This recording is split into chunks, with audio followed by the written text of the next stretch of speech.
ഈശോയ്ക്ക് സ്തുതിയായിരിക്കട്ടെ. August 14 Maximilian Kolbe ഓർക്കാനൊരവസരം. 1594 ജനുവരി 8-ാം തീയതി മാക്സിമിലിയൻ കോൾബെ ജനിച്ചു. പോളണ്ടിലെ ഒരു കൊച്ചു ഗ്രാമത്തിൽ ജൂലിയസിന്റെയും മരിയ കോൾബയുടെയും രണ്ടാമത്തെ പുത്രനായാണ് അദ്ദേഹം ജനിച്ചത്. റെയ്മണ്ട് എന്നാണ് അദ്ദേഹത്തിന്റെ മാമോദീസ പേര്.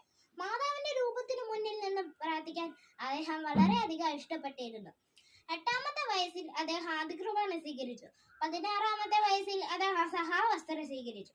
സ്നേഹിതർക്കു വേണ്ടി സ്വന്തം ജീവൻ ബലിയർപ്പിക്കുന്നതിനേക്കാൾ വലിയ സ്നേഹമില്ല. 2-ാം ലോക മഹായുദ്ധകാലത്ത് തടവരയിൽ അടയ്ക്കപ്പെട്ട സഹതടവുകാരനു വേണ്ടി രക്തസാക്ഷിത്വം വരിച്ച വൈദികനാണ് മാക്സിമിലിയൻ കോൾബെ. 1982 ഒക്ടോബർ 10-ന് ജോൺ പോൾ രണ്ടാമൻ മാർപ്പാപ്പ അദ്ദേഹത്തെ വിശുദ്ധനായി പ്രഖ്യാപിച്ചു.